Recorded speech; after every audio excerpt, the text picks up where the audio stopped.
ইরানের বিরুদ্ধে যুদ্ধের 23 সপ্তাহ পেরিয়ে গেছে, কিন্তু সামরিক অভিযান আরও জোরদারের হুমকি দেওয়া ট্রাম্প এখন বলছেন তেহরানের ওপর অর্থনৈতিক চাপ বাড়ানোর কথা।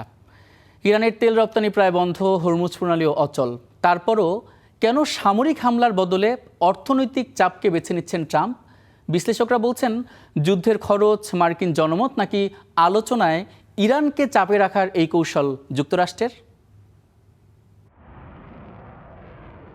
একের পর এক সামরিক হামলা চালিয়েও ইরান যুদ্ধে চাপে যুক্তরাষ্ট্র। চাপের মুখে সামরিক অভিযান আরও জোরদারের হুমকি থাকলেও ইরান নিয়ে কৌশল বদলাচ্ছেন মার্কিন প্রেসিডেন্ট ডোনাল্ড ট্রাম্প। তেহরানকে আলোচনার টেবিলে আনতে এখন সামরিক শক্তির পাশাপাশি অর্থনৈতিক চাপকেই সামনে রাখছে ওয়াশিংটন। এরই মধ্যে এপ্রিল থেকে ইরানের বন্দরগুলোর উপর নৌ অবরোধ চালাচ্ছে যুক্তরাষ্ট্র। লক্ষ্য দেশটির তেল রপ্তানি কমিয়ে অর্থনীতিকে চাপে ফেলা। ইরানের দাবি, অবরোধের কারণে অপরিশোধিত তেল রপ্তানি প্রায় শূন্যে নেমেছে। যুদ্ধ ও দীর্ঘদিনের নিষেধাজ্ঞায় আগে থেকেই দুর্বল অর্থনীতিতে এতে চাপ আরও বেড়েছে।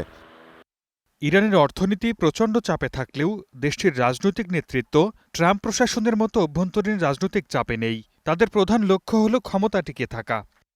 কিন্তু তেহরানও বসেনি। হরমুজ প্রণালীর নিয়ন্ত্রণ এবং উপসাগরীয় দেশগুলোতে মার্কিন ঘাঁটি ও অবকাঠামোতে হামলার নজির স্থাপন করে চাপ তৈরির হাতিয়ার হিসেবে ব্যবহার করছে ইরান।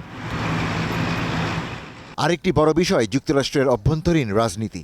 সাম্প্রতিক রয়টার্স ইপসস জরিপে প্রায় ৩৫% আমেরিকান ইরানের বিরুদ্ধে যুদ্ধ সমর্থন করেছেন। সামনে নভেম্বরে মধ্যবর্তী নির্বাচন, ফলে দীর্ঘ ও ব্যয়বহুল যুদ্ধের রাজনৈতিক মূল্য হিসাব করতে হচ্ছে ট্রাম্প প্রশাসনকে। এর সঙ্গে আছে অস্ত্র ও গোলাবারুদের মজুদ নিয়ে উদ্বেগ। মধ্যপ্রাচ্য ও ইউক্রেনের যুদ্ধে মার্কিন অস্ত্র ভাণ্ডারে দেখা দিয়েছে গোলাবারুদের মজুদ সংকট। তবে সবচেয়ে বড় বাধা আলোচনার টেবিলেই। ইরান চাইছে মার্কিন নিষেধাজ্ঞা ও নৌ অবরোধ প্রত্যাহার এবং বিদেশে থাকা সম্পদ জব্দমুক্ত করা। অন্যদিকে ওয়াশিংটন চায় তেহরানের উপর সর্বোচ্চ চাপ বজায় রেখে সমঝোতায় পৌঁছাতে। ফলে সামরিক অভিযান বাড়ানোর বদলে ট্রাম্প অর্থনৈতিক চাপের পথ নিলেও তাতে ইরান কতটা নতি স্বীকার করবে সেই উত্তর সময় বলে দিবে। Ishtiaq Hossain, star news.